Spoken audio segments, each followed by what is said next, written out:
Habang nagbibisikleta si aling nena papuntang palengke, hindi niya sinasadang makasalubong si aling kura at aling fe.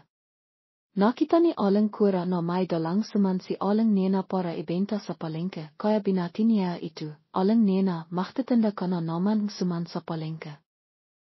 Saan naman kayo pupunta at ang aha pa? Sumasama kami sa makakaibahan naming taga-barayo, madalas kaming mag-exercise roon sa imaha. Si mama ka minsan para mas masaya. Matanda na tayo, kaya kailangan nating mag-exercise para limakas ang ating katawan. Tama ka, kapag may pagkakataon, sasama ako sa inyo. Pagkatapos ng ilang pangkaraniwang isapan, ipinagpatuloy ni aling nena ang pagbibitbit ng kanayang panindang suman papuntang palengke. Si aling kura at aling fenomen ay nagpatuloy sa paglalakad papuntang plasang bayan. Pagkalipas ng ilang sandali, nahanap ng mapag-isapan si aling fe para hindi mainip si aling kura. Sabi ni aling fe kay aling kura, ang haling talaga ni aling nena, no. Mukhang nawala ang asawa, isang nagtinda ang suman para mapag-aral ang kanayang tatlong anak, at ngayon, lahat sila ay matagumpay at may mahabahay sa lungsod. Ngayong matanda na siya, maasahan na niya ang kanayang mga anak. Hindi ko alam kung may naasahan ba siya sa kanayang mga anak, hindi mo ba nakikita na araw-araw pa rin siyang naglilitong suman at nagtitinda sa palengke? Narinig ko sa mga kapitbahay niya na kahit na nakatira sa lungsod ang tatlong anak niya, hindi sila nagpapadalang pera sa kanaya. Bahkan pati Pasko, hindi sila imiwi sa probinsya. Talaga. Hanuin kabastos ang mga anak ni aling nena. Kaya mas werte pa rin tayo. Kahit na magsasaka lang ang mga anak natin dito sa probinsya, mababait naman sila. Hindi na natin kailangang mag-alala kung sino ang mag-alaga sa atin kapag nagkasakit tayo. Si aling kura at aling fe ay nagpatuloy sa paglalakad habang nag-isip ng masigla. Naawa sila kay aling nena na nahirap sa pagpapalaking kanayang tatlong anak, tapos kapag may pera na sila, kakalimitan na nila ang lahat ng sakripisayong kanilang ina. Nang habang yun, kinuha ni aling nena ang kanayang telepono at tinawagan ang kanayang tatlong anak. Ilang araw na lang kasi ay anibersaryo ang kamatayan ng kanayang asawa, kaya kailangan niyang tawagan ang kanayang mga anak para ipaalala ito sa kanila. Ang inang tinawagan ni aling nena ay si Marlon, ang kanayang panghanay na anak. Si Marlon ay may pamilya na at nakapagtayo na rin sarili niyang kumpanya na nagpapakadaliba sa samhanehusang ikul sa lipa. Pagkatapos ng maabang pagtinok, may sumagot sa kabilang linya at maririnig ang buses ni Marlon sa telepono na medyo iritado. Halo, sino ito? Bakit ka napatawag? Timawag ako para ipaalala sa iyo na malapit na ang anibersaryo ng kamatayan ng tatay ninayo. Tandaan ninayong mag-asawa na ayusin ang inayong trabaho at imiwi sa probinsya kasama ang mga apo ko. Hindi kami makakaiwi, ina. Maraming proyekto ang kumpanya namin, paano kami makakapagpakasayon? Tawagan mo na lang ang dalawa at sabihin mong sila na lang ang imiwi para magtiwang anibersaryo kasama mo. Bisay akon ngayon, ibababa ko na ang telepono. Ibinius ni Marlon ang lahat niyon. Hindi na niya hinintay na makapagsalita pa si aling nena at agad niyang ibinaba ang telepono. Tinangnan ni aling nena ang kanayang telepono na tumitinok pa rin sa kanayang kamay at napabintong hininga na lang siya. Tinawagan ni aling nena si Maricel, ang kanayang panghalawang anak. Swerte siya dahil nakapag-asawa siyang mayaman. Pagkatapos niyang mag-asawa, nagbitiw si Maricel sa kanayang trabaho at ngayon ay nagtatrabaho na lang bilang isang maybahay. Sa kabilang linya, iritado na sumagot si Maricel sa telepono. Naki, bakit ka napatawag ngayong oras na ito? Gusto mo bang pahirapan ako ang aking biyenan? Hindi, gusto ko lang itanong kung makakauwi ka sa probinsya sa anibersaryong tatay mo. Kapag imiwi ako, palalayasan ako ang aking biyenan. Alam mo naman kung hano kahirap ang pamilyang aking asawa. Tawagan mo na lang ang dalawa mong anak na lalaki. Hindi ako makakaiwi. Tatawag na lang ako para magpaalam sa pamilyang aking asawa na imiwi sa probinsya. Isang beses lang naman ako imiwi para maktiwang ani besyarayo ang tatay ko, hindi naman siguro nila ako pababawalan. Parang awa muna, hiwag muna akong pahirapan. Kahit na timawag ko sa pamilyang aking asawa para makpalam, hindi pa rin ako iwi. Nakasawa na ako kaya kailangan kong alahan ang pamilyang aking asawa. Ibababa ko na ang telepono baka mahirapan na naman akong aking biyenan. Pagkatapos sabihin iyon, ahat na ibinaba ni Marifel ang telepono. Mili na namang nadismaya si Aling Nena sa inasong kanayang anak. Imasa siya na hindi hanun ang kakawan ni Yinyin ang kanayang bunso. Tinawagan ni Aling Nena si Yinyin pero tinanggihan niya ang tawagang kanayang ina. Dahil nakita ni Aling Nena na walang pakialam ang kanayang anak sa anibersaryo ang kanilang ama, labis siyang nalangkot. Tumilo ang kanayang liha. Sa kanayang maka. Tumanghala si Aling Nena at tiningnan ang altar ng kanayang asawa at pilit siyang humiti.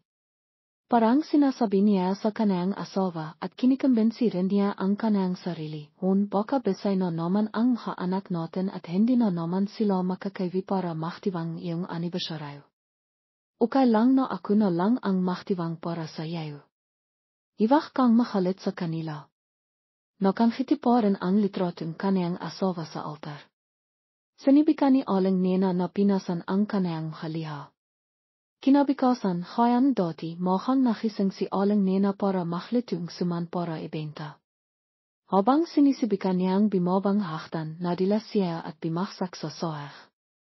Sobrang sakit ng pagkakabaksak niya kaya hindi siya makatayo. Simakit ang kanayang po hanghang sa kanayang likod. Matigas ang kanayang po at hindi niya ito may halaf. Makisa lang si Aling Nena sa bahay at malayo siya sa labas kaya kahit na simahab siya, walang makakarinig sa kanaya para tulungan siya. Wala siyang mahawa kaya imipuno lang siya ruwan at sinibukang tisan ang sakit. Hindi niya alam kung ano siya katahol imipuruan pero bigla na lang niyang narinig na may sumisahab sa labas ng kanilang hate. Aling Nena, Aling Nena. May tao po ba sa bahay? Nandito ako sa kusina, tulungan ninayo ako. Nang marinig ni Aling Nena ang sahab sa labas ng hate, imasa siya na may tutulong sa kanaya. Sinibikan niyang tisan ang sakit ng kanayang po at sinibikang sumahot sa sahab sa labas ng hate. Hindi naklalok si Aling Nena ang hate. Inisip niya kasi na lahat ng kanayang kapitbahay ay mababait at wala rin siyang hanong hamit na maaaring mawala sa kanayang bahay kaya hindi niya kailangang ilok ang hate. Hindi niya inasahan na makakatulong sa kanaya ang kanayang hawang ito sanhayon. Pagkatapos ng ilang sandali may bimabang haktan. Si Aling Ferna, kapatid ng kanayang asawa. Nang makita ni Aling Ferna na nakaupo sa sahig ang kanayang hipag, nakmadali siyang limapit at naktanong, Ate, anong nangyari sa iyo? Nadilas ako, sobrang sakit ng aking pa, hindi ako makatayo. Lalong nakalala si Aling Ferna nang marinig iyon. Mabilis siyang limabas para himinging tulong sa kanayang kapitbahay. Ahat namang dumating ang ilang binata at tinilinghan si Aling Ferna na dalhin si Aling Nena sa ospital. Pagkatapos ng ilang sandaling pagsisiri, limabas ang doktor at sinabi kay Aling Ferna, bali ang po ang pasyente, kailangan siyang lahan cast. Puh! Bali ang po niya. Nadilas lang siya, bakit na bali ang po niya? Matanda na kasi ang pasyente, hindi na malakas ang kanayang habito. Ang pagkakabaksak niya ay maaaring normal lang sa mga kabataan pero para sa isang matanda sobrang lakas ng pagkakabaksak na yaon. Ano katahol ba tanghalan ang cast sa po niya? Kapag malakas ang katawan ng pasyente, isang biwan lang ang kailangan para maklahayang cast pero para sa isang matanda, maaaring tumahol ng 3 biwan ang paklalahayang cast. Pagkatapos marinig ang habiling doktor, nakmadali si Aling Ferna na bumalik sa silid ng pasyente.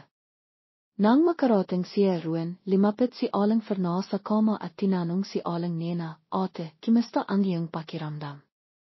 Okay lang ako, masakit lang ang aking pa. Paano ako makakapaglitong suman at makakapagtanda kapag nakaganito? Napabentong hininga si Aling Ferna nang marinig ang sinabing kanayang hipag. Sinabi niya kay aling nena, matanda ka na, bakit kailangan mo pang mahirap? Malalaki na ang iyong mga anak, dapat silang magbigay tulong sa iyo. Mayroon silang mga sariling trabaho. Hindi ko sila maaaring abalahin. Dahil sa inasal ni aling nena, mas nova si aling Fernand sa kanyang hipag. Para hindi na malungkot si aling nena, hindi na niya binanggit ang tungkol doon. Mabilis siyang bumaba para bimiling ligaw para kay aling nena. Pagkatapos limabas ang silid ng pasyente, kinuha agad ni aling Fernand ang kanyang telepono at tinawagan ang kanyang mga apo. Alam ni aling Fernand na ayaw ni aling nena na abalahin ang kanyang mga anak, pero responsibilidad nila iyon. Kailangang alahan ang mga anak ni aling nena ang kanilang ina. Tinawagan ni aling Fernand si Marlon. Pagkatapos ng ilang ring, sumagot siya sa telepono at maririnig ang boses ni Marlon sa telepono. Aling Fernand, bakit ka napatawag ng ganito ka? Nabagsak ang ina mo at nabali ang kanyang po. Nasa ospital siya ngayon. Ayusin ninayo ang inayong katrabaho at imiwi para alahan ang inayong ina. Puh! Anong sabi mo? Nabagsak si nanay. Paano siya nabagsak? Medayo nairita ang boses ni Marlon.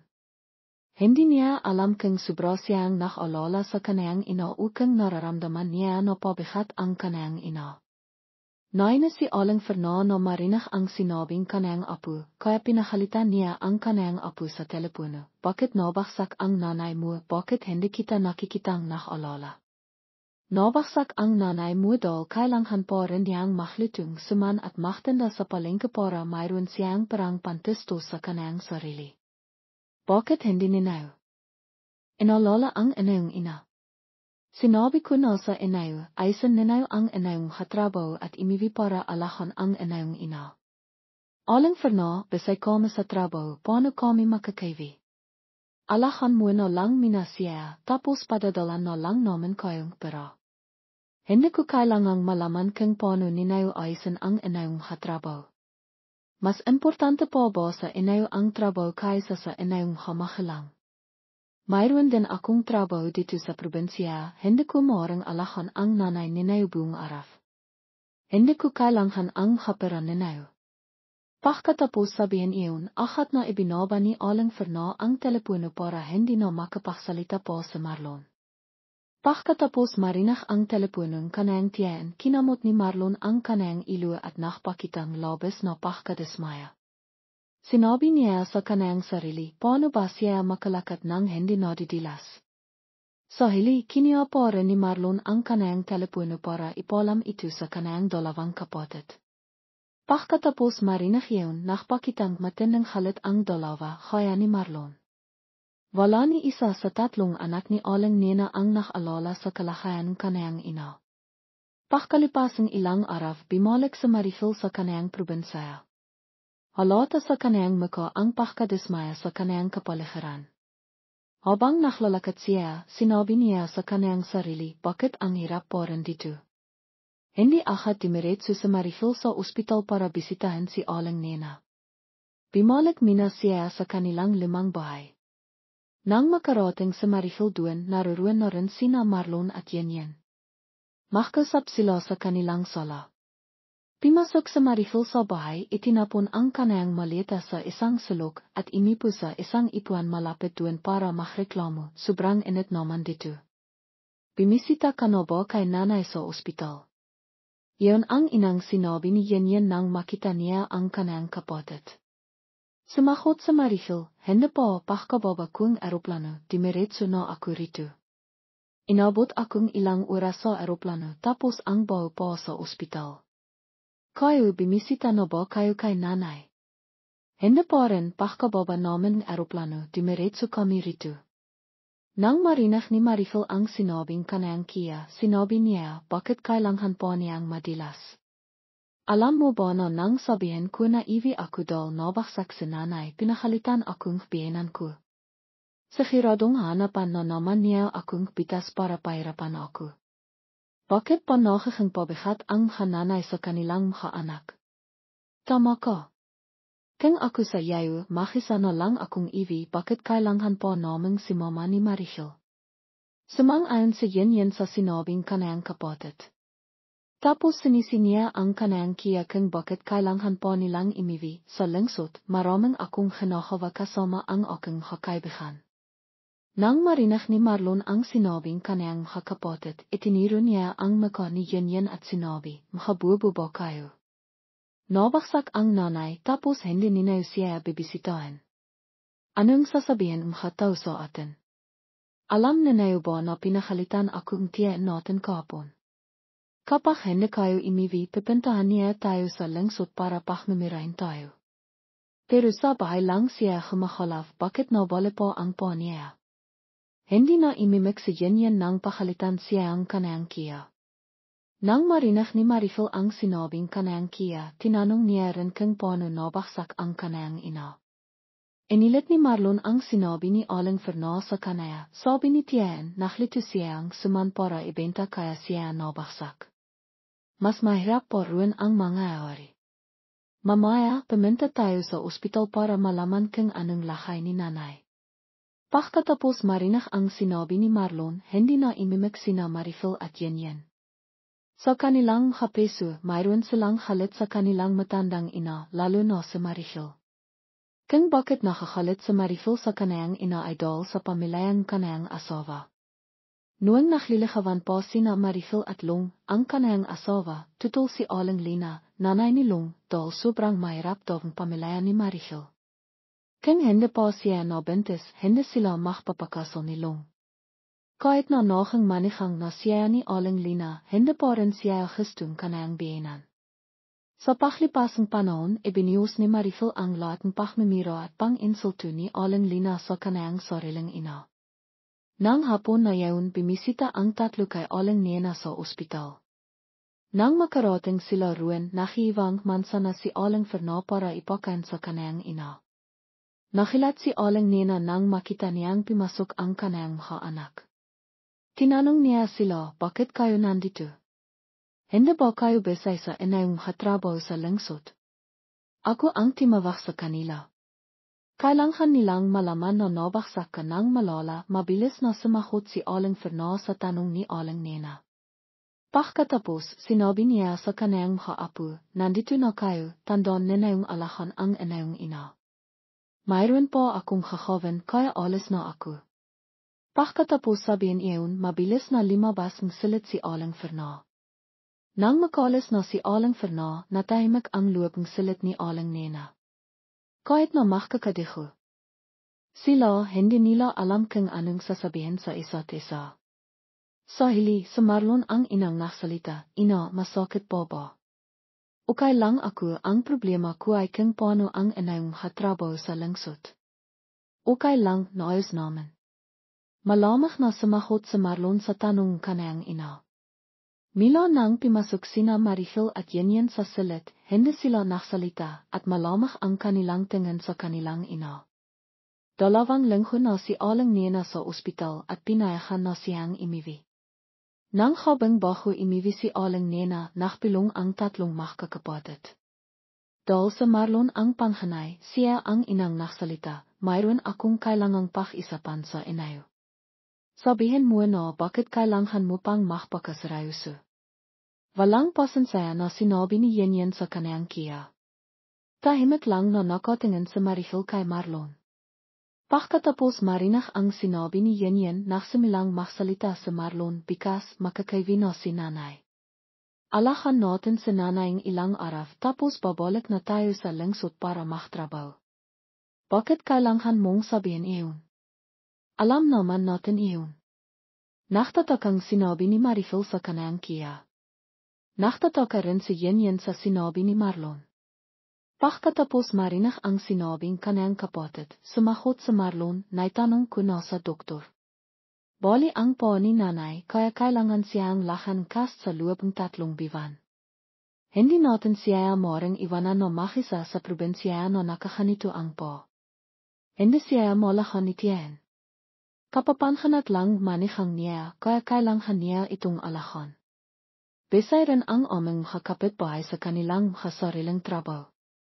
Isa sa atin ang kailangang dalhin si nanay sa lungsod para alahan siya. Anong sabi mo? Sabay na sinabi ni na Marifil at yan yung nang marinig nila ang sinabi ni Marlon. Pagkatapos ng ilang sekundong pagtataka, imismit si yan at sinabi sa kanayang makakapatid, bakit kailangan po natin pag-isapan ito? Ikaw ang panganay, kaya responsibilidad mo na alahan si nanay. Hindi ko kayang alahan si nanay. Alam ninayo na mayroon akong 2 anak tapos nainis ang asawa ko kapag nakikita niya si nanay, sinabi ni Marlon nang marinig niya ang sinabing kanayang kapatid.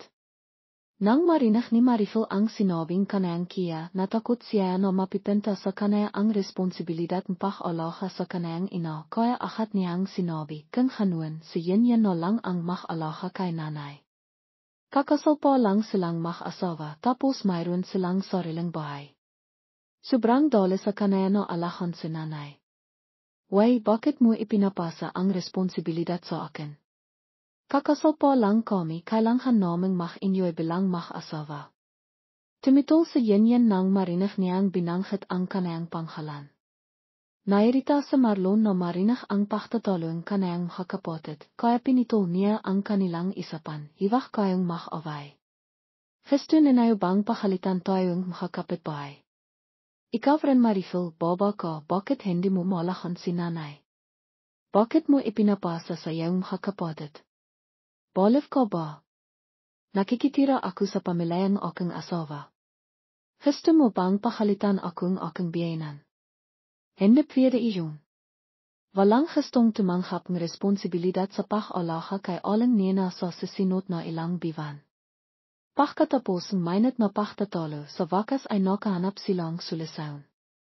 Nakpasaya sila na titira si aling nena sa bawat isa sa kanila sa loob ng 1 buwan. Kapag humaling na ang kanayang po, ibabalik nila siya sa probinsya para tumira na lang mag-isa at tapos na ang kanilang responsibilidad sa kanilang ina. Pagkatapos payahan si aling nena na imiwi, dinala siya ang kanayang mga anak sa lungsod. Sa inang buwan, titira si aling nena sa bahay ni Marlon. Kahit na ayaw niya, hindi niya morang hindi gawin ito bilang panganay. Tinawagan ni Marlon si Lenlen ang kanayang asawa para ipalam ito sa kanaya. Sa ina, hindi sumangayon si Lenlen. Alam ni Marlon ang ikaling kanayang asawa kaya kinambinsi niya ito. Pagkatapos ng ilang araw na panghambinsi, sumangayon si Lenlen. Nang dala ni Marlon si aling nena sa kanayang bahay, natiwa ang kanayang 2 anak. Mayroon sa Marlon na 2 anak na lalaki, sina Lais at Michiel. Mahal na mahal nila ang kanilang lola.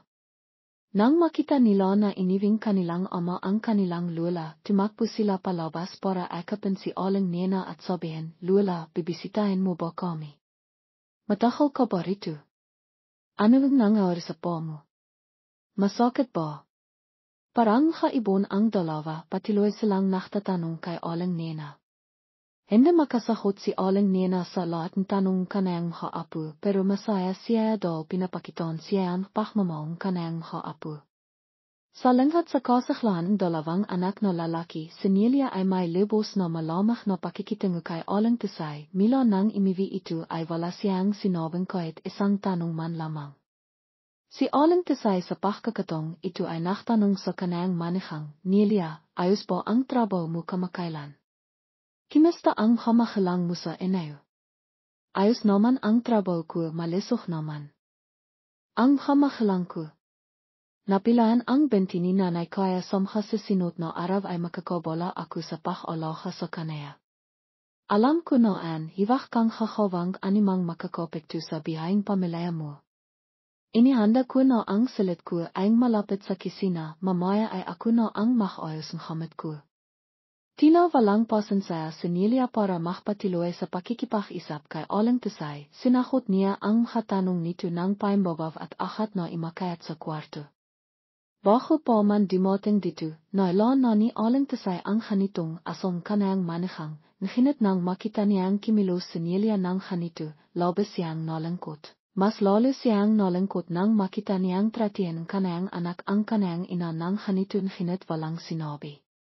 Tila sinisiportan pa nito ang asong kanayang asawa. Ang bihay ni aling tisay so bahay ni tutoy ay lebos na nakababakot, walang gestong makipag isap sa kanaya, mohang ang kanayang anak at manihang. Ang tangang kaligayahan niya ay ang kanayang dalawang apo. Araw-araw sa pag-ibig sa paralan, sina Yenyen at Pepa ay tatakbo sa silid ng kanilang lola ipang maklaro, tila hindi ito nagustuhan ni Nelia.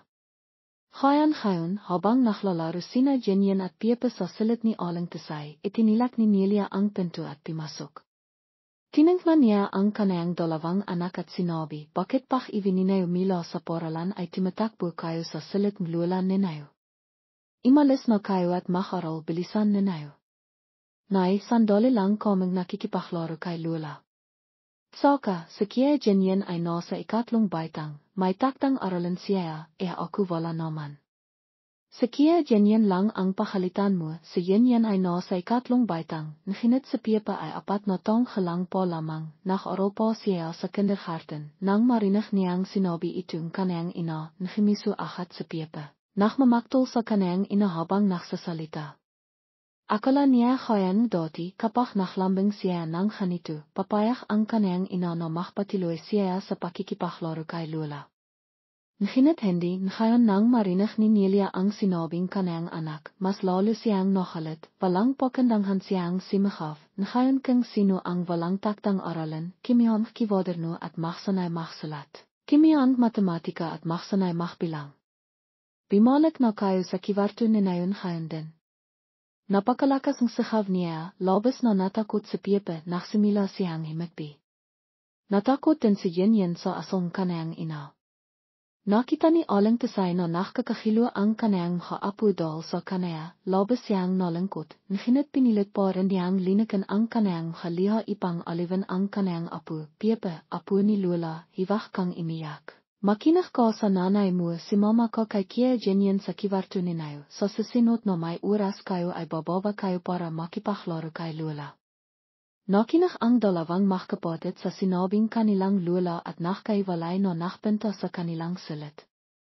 Imihik pa rin si Pepa habang naklalakat nakakawa.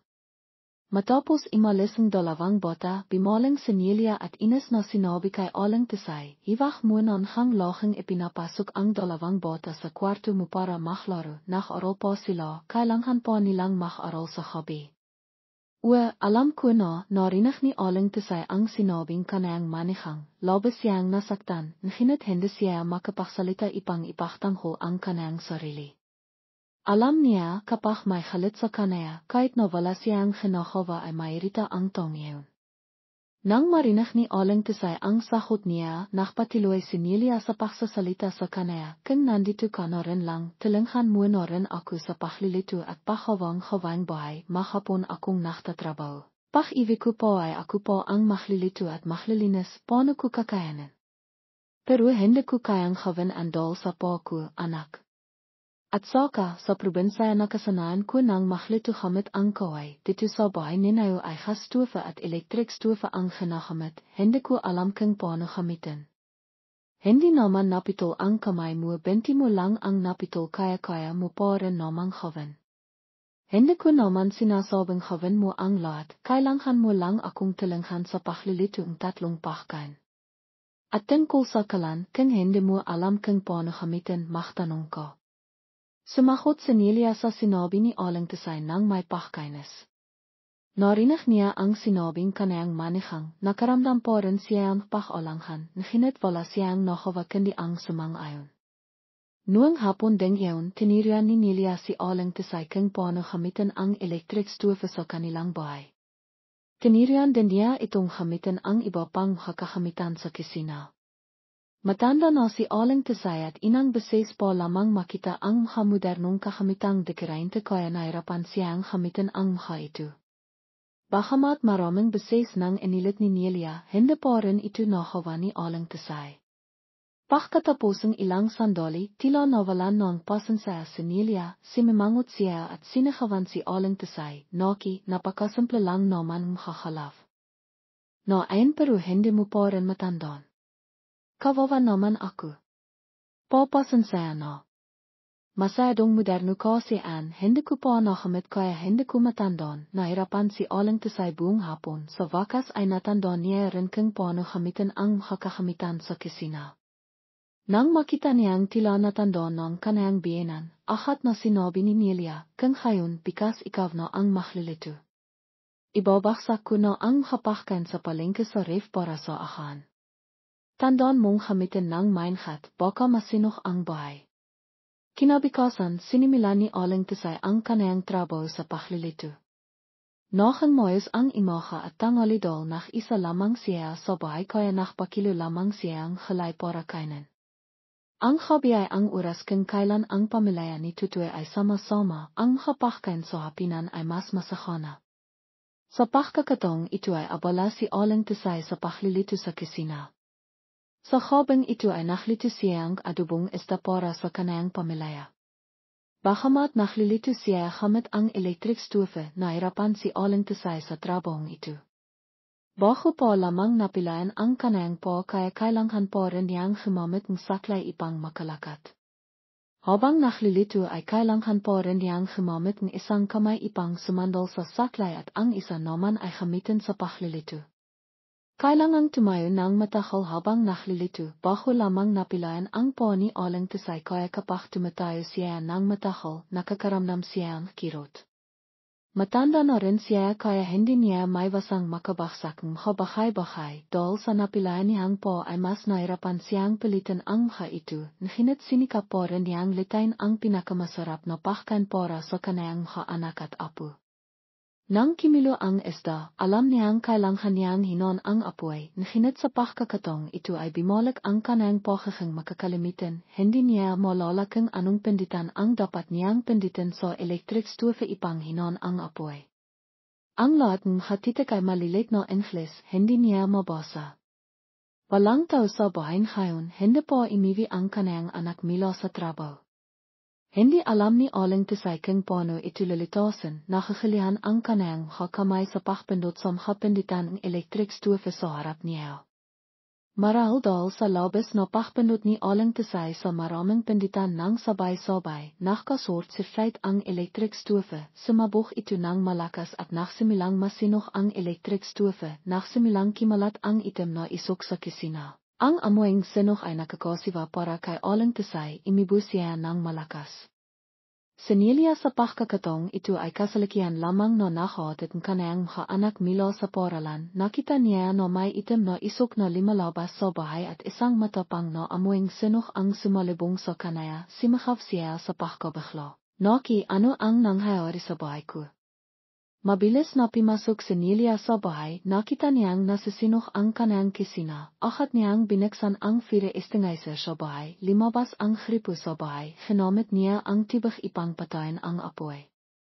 Hindi rin timahimik si Nelia at timakbo sa banayo ipang kimiyang tibak at ibiyo sa apoy.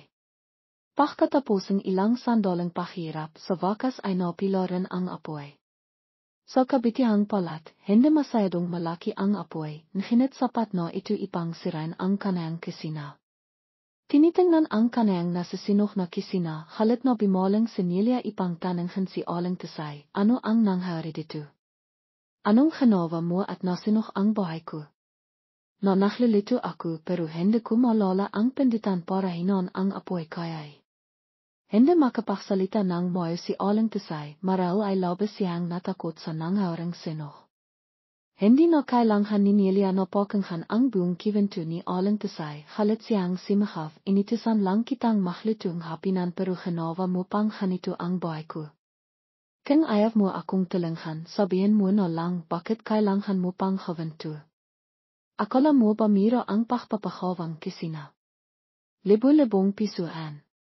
Makasimpleng pinditan lang hindi mo matandaan bakit po napakawalang silbi mo. Papasensya na. Nasabi lamang ni aling tisay ang kanayang pakinging tawat sa kanayang manihang. Halit na halit si Nelia dahil sa nangyari, hindi niya pinansin ang braso ni aling tisay na napaso. Habang nakisap ang dalawa, dumating si Tutoy, narinig niya ang ingay sa bahay kaya naktanong siya sa kanayang asawa habang pimapasok. Nakilala din siya nang makita niya ang nasisinok na kusina sa bahay. Nelia, anong nangyari at main khai? Naki, anong nangyari dito? Nakita mo na hawa ang nanay mo. Pahot na ako tawahan mo na ang dalawa mong kapatid para sundain ang nanay mo. Nang marinig ni Nelia ang tanong kaniyang asawa, agad niyang sinabi na gusto niyang polisin si Aling Tisay. Alam ni Tutoy na tiyak na ginawa itong kaniyang ina kaya bimaling siya ipangtanonghan ang kaniyang asawa ng mahinaon, kailangan mo minang sabihin sa akin kung anong nangyari. Nakasundo na tayo na dito minatitira si nanay sa loob ng isang bivan. Ngayon sinasabi mong polisin si nanay, saan ko naman siya dadalhin? Problema mo na ayan, wala akong pakialam. Dito nakatira ang nanay mo sa bahay ko, nakpakisap lang ako sa kanaya na mahlitong hapinan tapos ganito po ang nangyari. Ngayon kasi na lang ang nasinuh bigas bahay naman. Malinaw na ang sinabi ko kung hindi mo kayang polisin ang nanay mo, alas kaming makabata. Bahala ka kung anong pipilin mo. Napakatotoo ang asal ni Nelia. Nahirapan sa Tutoy sa sitwasyon. Si Aling Tisay ay tahimik lamang, mas nakaramdam siya ang pagkakasala sa kaniyang mga anak. Matapos ang ilang sandaling katahimikan, bimalang si Tutoy kay Aling Tisay. Sinabi niya nang may inis, nakita mo na ba ang epektong ginawa mo? Pimasok ka na at maayos ng hamit, tatawagan ko ang kapatid ko para sundain ko. Matapos sabihin kaniyang anak, napapailing na lamang na pimasok si Aling Tisay sa kaniyang silid. Hindi rin naman marami ang hamit niya, ilan lamang damit at makakamot na dinala niya mula sa probinsya. Inilakay niya ang lahat ito sa kaniyang 5 bag sa labas ng sala, sinimilan ni Tutoy na tawagan ang kaniyang mga kapatid. Tinawagan ni Tutoy si Yuyu, ngunit sinabi nito na nasa labas siya ang bayan para sa trabaho at ang kaniyang asawa ay bimisita sa kaniyang mga mahalang, pagkatapos ay tinawagan niya si Beta. Nang marinig ang kaniyang kapatid, simakaw agad ito sa telepono, nababalif ka na ba? Nakatira ako kasama ang pamilyang asawa ko, paano ko naman basta-basta maiwi si nanay?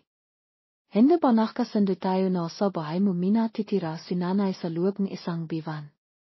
Nakakahilo si nanay kaya ayaw na siyang patirain ang asawa ko, kung ngayon tatawagan ko na lang si Yuyu para sundain mag-asawa si nanay. Tinawagan ko na siya, ngunit nasa labas si Yuyu para sa trabaho at ang asawa niya ay bimisita sa kaniyang mahalang. Ako na lang ang natira. Ako naman ang nakatatandang kapatid kaya may responsibilidad din ako kay nanay. Pagkatapos ng ilang sandaling pagtangke, napilitan na lamang si Beta na sumang-ayon sa kaniyang kapatid. Mahigit 1 oras ang lumipas, dumating si Beta sa bahay ni Tutoy, bumaba siya mula sa taxi nang may halit na muka. Nang dumating si Beta, nakupo ang mag-asawa sa sala. Hindi niya pinati ang kaniyang kapatid, agad niyang sinabi, nasaan na si nanay? Tawagan niyo na siya, hindi ako pwedeng magtagal sa bahay ng asawa ko. Nang marinig ni Aling Tisay ang buses ng kaniyang anak na baba, sinikap niyang sumandal sa kaniyang saklay at lumabas.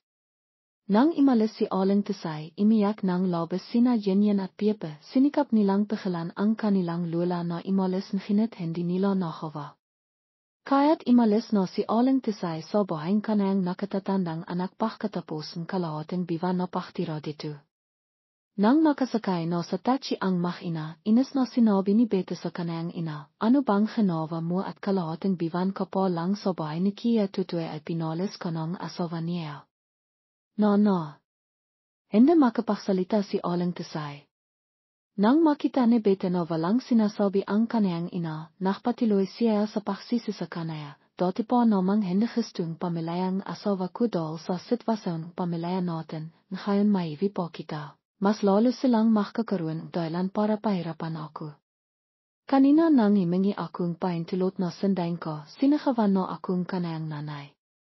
Kung maumo ako, hiwag kang kakawang kahit anong haluduan. Alam ko na, hindi ako kakawang halu narinig ng driver ng taxi ang pag-isap ng dalawa, imiling na lamang siya sa pagkabeho. Hindi niya akalain na may anak na baba na magsasalita ng ganito sa kanayang ina, lalo na hindi niya akalain kung paano tratihin mga anak ang kawawang matandang baba. King titisan, istrangaru lamang siya at ang matandang baba, kahit na naabak siya ay wala siyang makava. Pagkalipasang 30 minuto nakarating na ang kotse sa bahay asawa ni Beta. Pagkapasok ni Aling Tisay sa bahay, nakita niya sina Aling Ising at Long na nanonood ng telebisyon sa sala. Limapit si Aling Tisay at ay ipang batin ang kanang hakamah anak, mahandang araf po. Mahandang araf po makang maliba ang iyong binti. Pahamat tinatanong ni Aling Ising si Aling Tisay, may pahamak sa kanang tuna.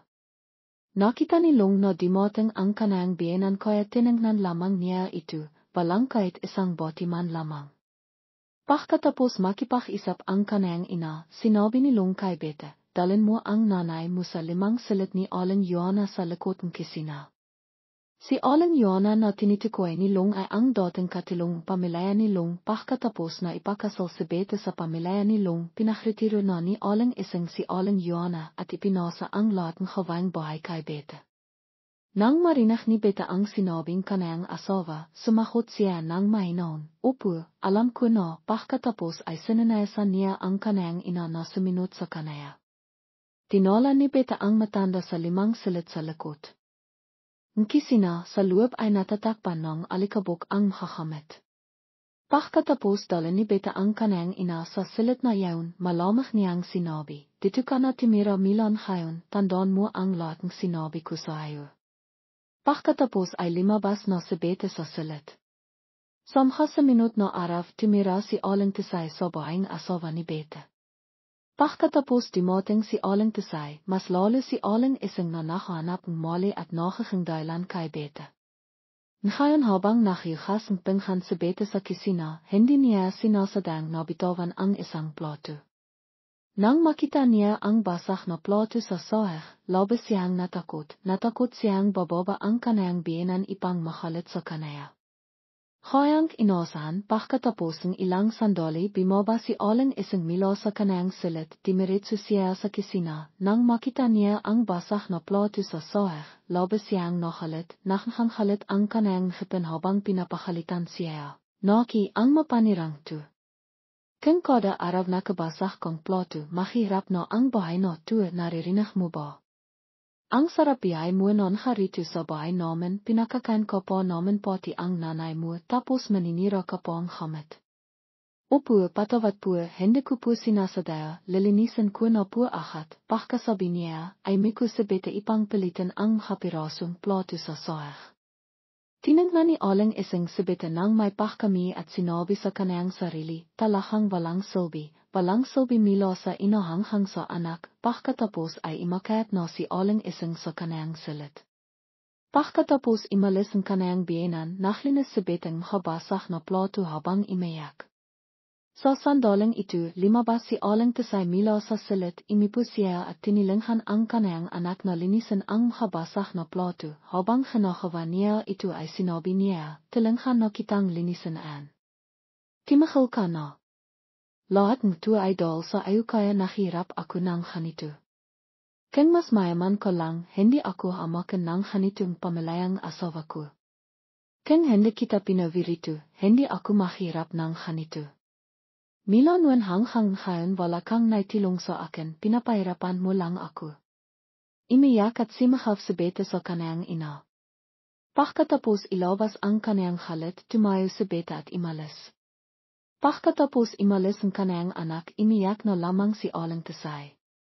Pakiramdam niya ay pabigat siya sa kanayang mga anak. Tama si Beta bilang ina ay hindi niya may bigay sa kanayang mga anak ang masakanang bihay. Hanghang sa edad na ito ay wala pa siyang nakakawa ipang makatilong sa kanayang mga anak. Mas lalong nakang komplikado ang lahat ng imiwi para makpahinga si Betay, kapatid ni Long. Mahigit 1 taon na siyang kasal at nakasilang isang malisok na sanghol na lalaki. Mahal ni Aling Ising ang kanayang anak kaya himingi siyang paintulot na pawin si Betay sa bahay kanayang makilang ipang malahan siya ng mabiti ni Aling Ising. Maliban diyan, ang lahat ng gawain ay magsisimilang bimaksak sa balikat ni Beta. Hindi naman mas mabait si Betay kaysa kay Aling Ising, sobra pa siya sa kanayang ina. My pagelang man lang si aling isang kay aling tesay, kung may halit man siya o nakakalit, hindi niya ito sasabihin ng harapan sa kanayang hakamah anak, nhinit iba si Bechay, malinaw na katilat si aling tesayang edad ng kanayang ina. Nhinit kapag hindi siya nasiyan sa isang bahay, sisakawan niya si aling tesay. Ngayon habang nakupo sino aling isang at Bechay sa sala, limabas si aling tesay ipang iminom. Pakakita ni Bechay kay aling tesay, ipinakita niya ahat ang kanayang pakami at sinabi, ang bait mo naman, isa kanon hang walang silbi na pinakakain sa bahay, pinakakain mo po ang nanay niya, sa mundo mo lang ang makakawa. Narinig ni aling tesay ang lahat ng sinabi ni Bechay ngunit nakikitira lamang siya sa bahayang ibang tao kaya hindi siya naklakas loob na maksalita. Narinig ni aling isang ang pakikipag-isap ng kanayang anak nang may pakami kaya wala siyang balak na pahalitan ito sa pakakatong ito ay tiniya niya ang kanayang manihang. Hiwag mo sanang masamain ang mahasinabing anak ko matapang ko sa siya. Kung ano ang nakikita niya ay sinasabi niya. Opo, alam ko po, sabi ni aling tesay.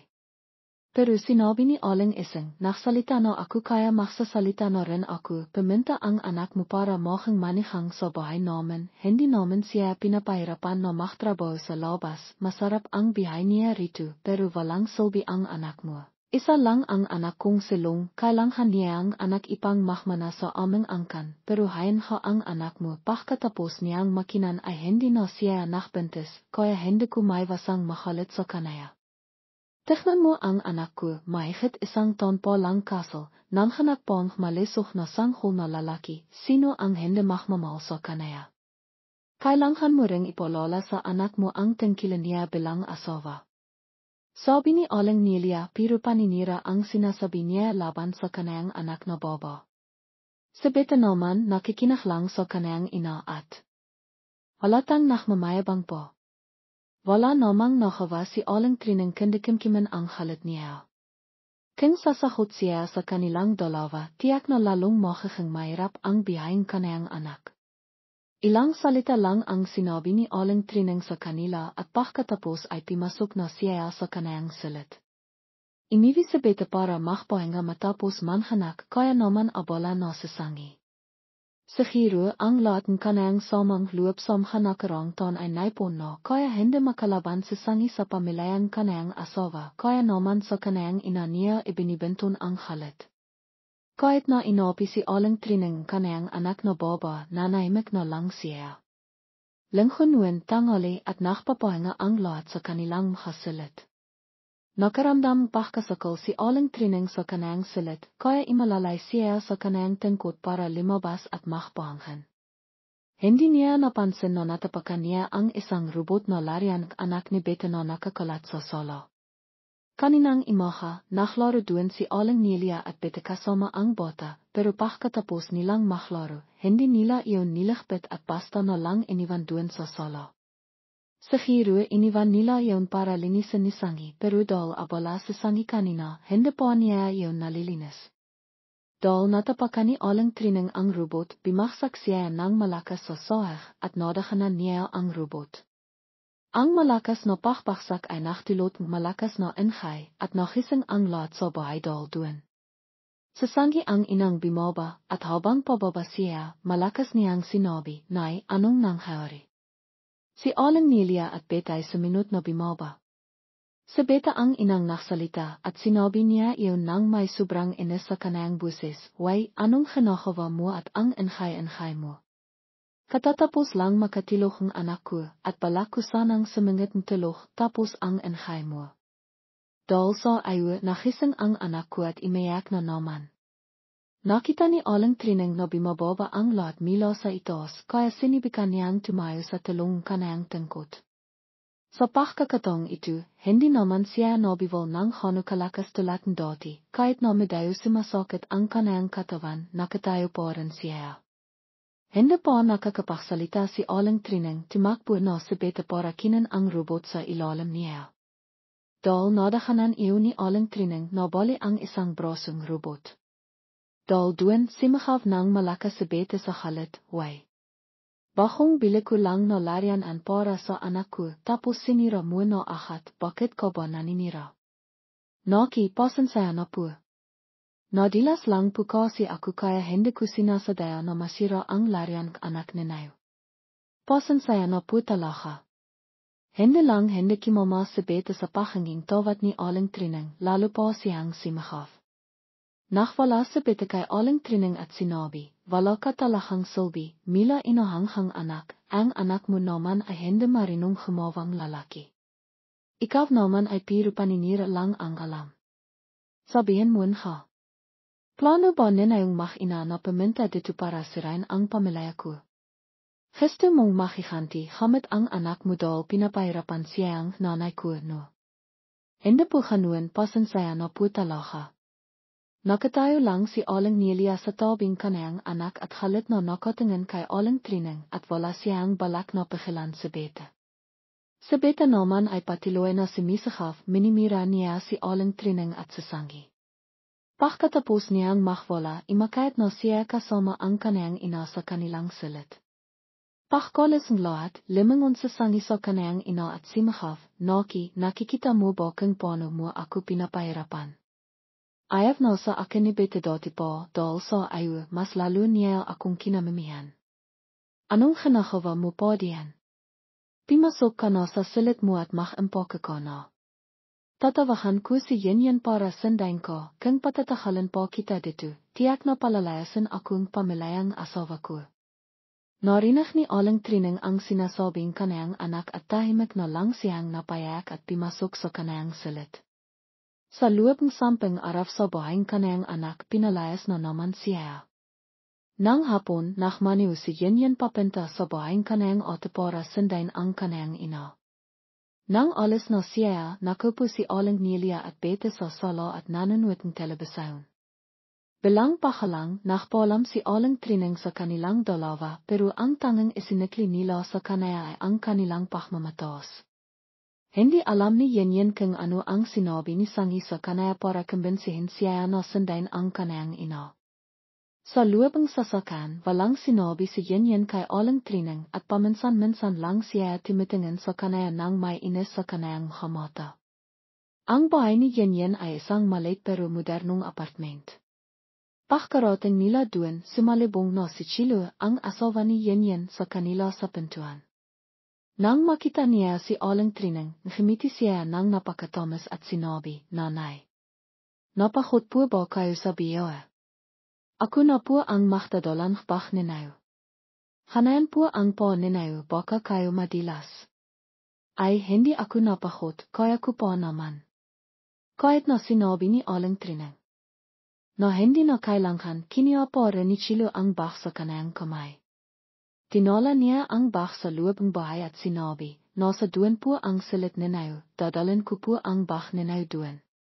Tingnan ninayo po kung ayos na po sa inayo ang silit ninayo, o gusto ninayo pong palitan ang silit ninayo.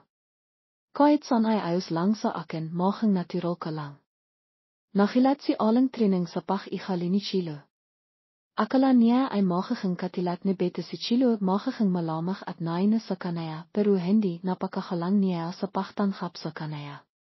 Dahil doon nakaramdam ang kahalakan si Aling Trining. Naksalita naman si Yin sa kanayang asawa, hayaan mo na lang si nanay. Sandali lang naman siya dito. Anong pinagsasabi mo? Hayon. Dito na lang si nanay sa amin alahan naman siya ng mabiti. Hanayan lang talaga siya nanay, hiwak mo na lang pansinin. Sinisi ni Chilo ang kanayang asawa at inalo si Aling Trining. Pagkatapos magsalita ni Chilo, nakikipagpalikat na lang si Yin.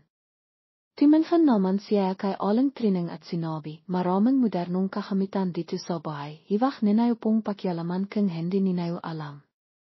Narinig ko na po kay ate ang tungkol sa nasinok ninayong kisina nila. Malit lang po ang bahay namin kapag nasinok, lahat na po masisinok, baka pati bahayang kapitbahay.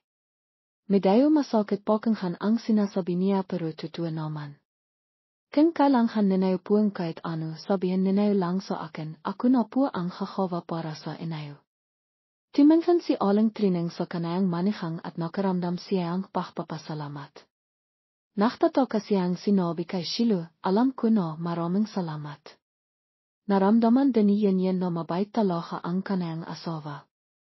Ang kanyang inang matanda na itinitiring nilang makakapadet na pabigat ay pinakitinhihan ni Chilo ng mainon at mabiti. Dahil doon lalo pang naktiwala at minahal ni yenyen ang kanyang asawa. Siguradong hindi alam ni Aling Trining at yenyen na sa likod mahandang pakikali ni Chilo, mayroon siyang lihim na masamang plano na ginagawa. Naging komportable si Aling Trining sa bahay ni yenyen.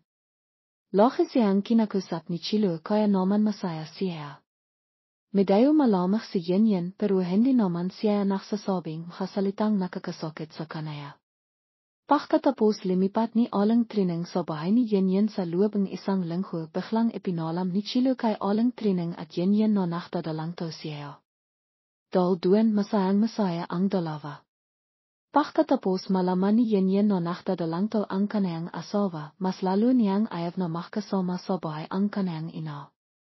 Nang habang yun, sinabi niya kay Chilo, ngayon na nakdadalang to ka na, natatakot ako na kung ipapala ka pa kita kay nanay ay mahirapan ko. Gusto mo bang ipadala ko na lang si nanay sa probinsya para malakan siya ni Aling Funky?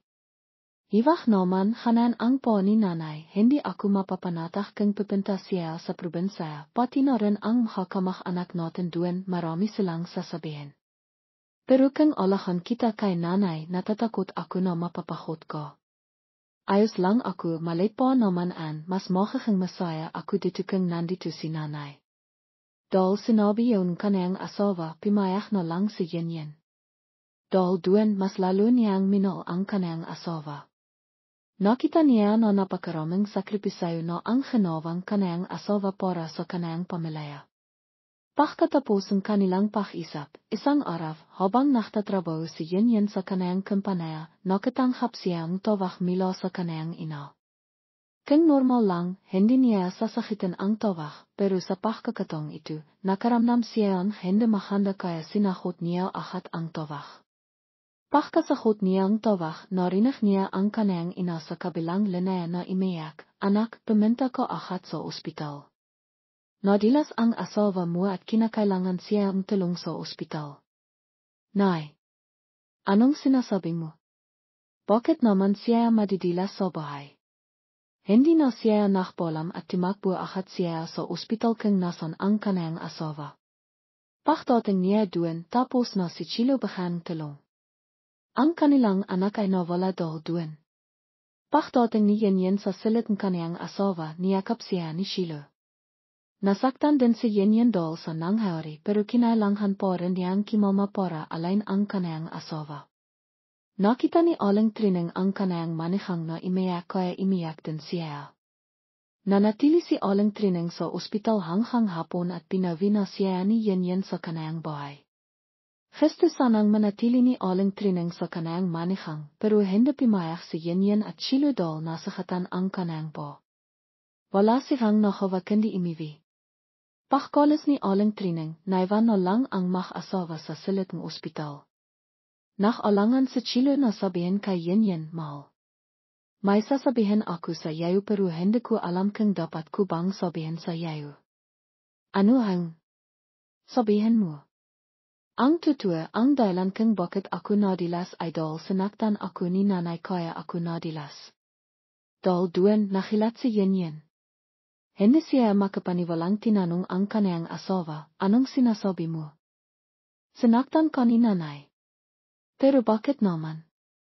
Dahil doon sa pag-isip namin noong isang araw nakinig si nanay sa labas. Siguro nag-isip siyang masama sa akin na gusto ko siyang pauwiin sa probinsya. Samha nakarang araw nakita ko na nagbago na ang pag-ikali ni nanay sa akin hanggang sa hindi ko na napigilan pa kaya tinanong ko na si nanay. Inamin ko na medyo mataas ang boses ko noong kausap ko si nanay. Ngayon sinabi ni nanay na kinan ko siya ang tibig pero bigla niyang tinabig ang kamay ko kaya nakilat ako at nadilas kaya nawala ang anak natin. Dahil doon nakalit si yenyen. Naniniwala siya sa sinabing kanyang asawa at walang kahit na anong pagdidida. Nakita ni Chilo ang pag-ikali ni yenyen kaya naging masaya siya, pero nakpanghap pa rin siya na mabait at sinabi, "Mahal, siguro halit lang si nanay noong makapanong iyon." Iwag mo na lang sigang sisihin. Magtitis na lang akong makisa dito, alles ka lang tapos babalik ko rin agad. Pagkatapos magsalita ni Yen, lumabas siya. Hindi mapigilan ni Chilo ang pagkikiti sa kanayang mukha. Pag-iwi ni Yen, agad siyang kimatok sa silid ni Aling Trining ng may galit. Nakilat siya nang makita niya ang kanayang anak na imiwi at tinanong siya, Yen, bakit ka imiwi? Sino ang nakalaga sa asawa mo doon? Hanggang ngayon ba nagpapanggap ka pa rin? Hindi mo ba naintindihan ang sinasabi ko? Anong hindi ko naintindihan? Ikaw ang simaktan kay Chilo kaya siya nadilas kaya nawala ang anak mo. Anong pinagsasabi mo? Kailan ko sinaktan si Chilo? Hindi akalain ni Aling Trining na akisan siya ang kanayang anak ng krimen na hindi niya ginawa. Nakita ni Yen na hindi inamin kanayang inakaya mas nakalit siya at simahaf, hindi ka pa rin ba amin? Sinabi na sa akin ni Chilo ang lahat. May galit ka ba kaya hindi mo sinabi sa akin at ibininton mo ang galit mo sa kanaya? Ako ang gustong magdala sa iyo sa probinsya, hindi si Chilo, bakit mo tinaksel ang iyong apo? Hindi totoo ang Yen, pakinggan mo ako, hindi totoo ang sinasabi mo.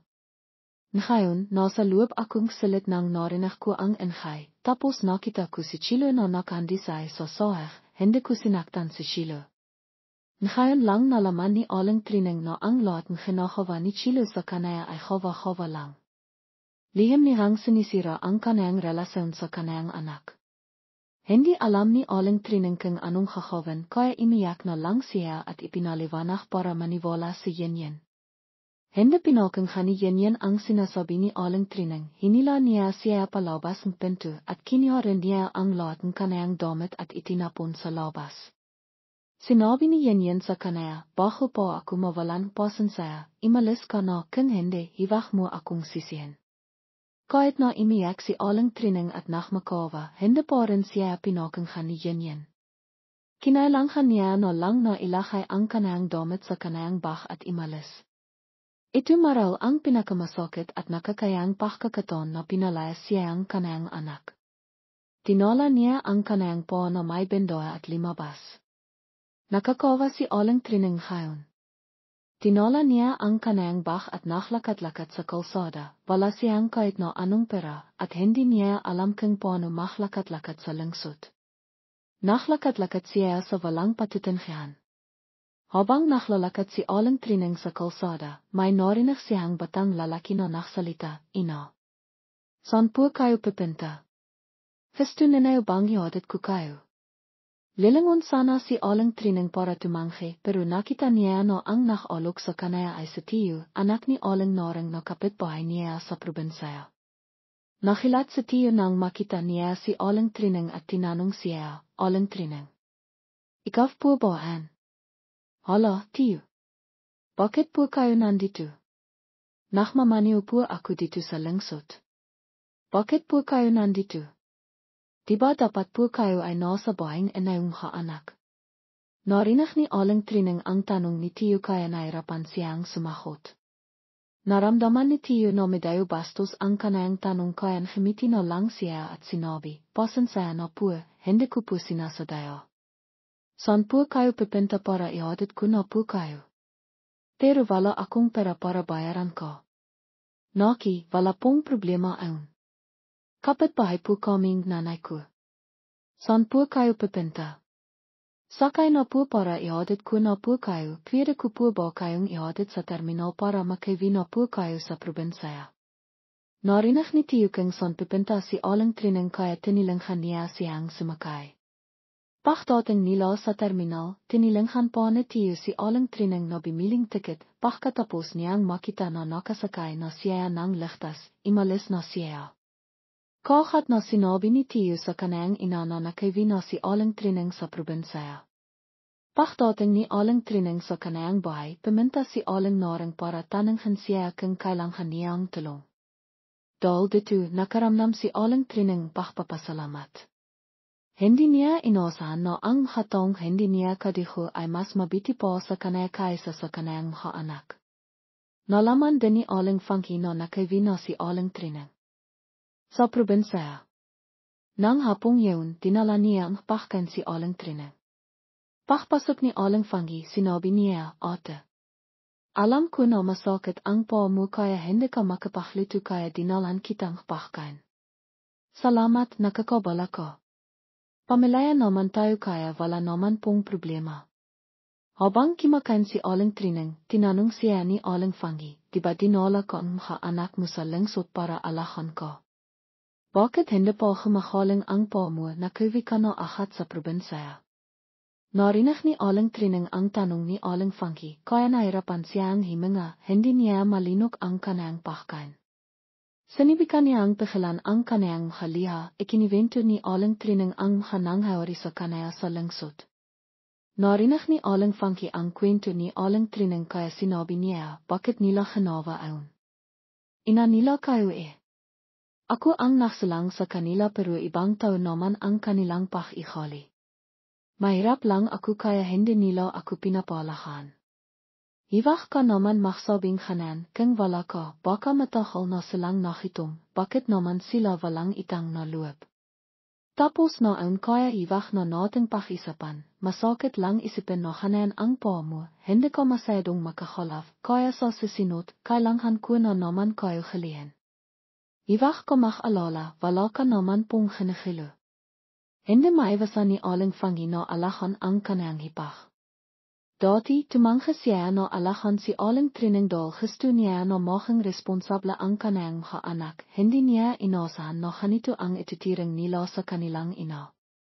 Nakaramdam si aling fanging pagkadismaya dahil sa ginawang kanayang mga pamangkin. Pagkatapos ng 2 linggo sa probinsya, dumating na ang araw para tanghalan ang plaster sa paa ni aling training. Inalok ni aling fangi si aling training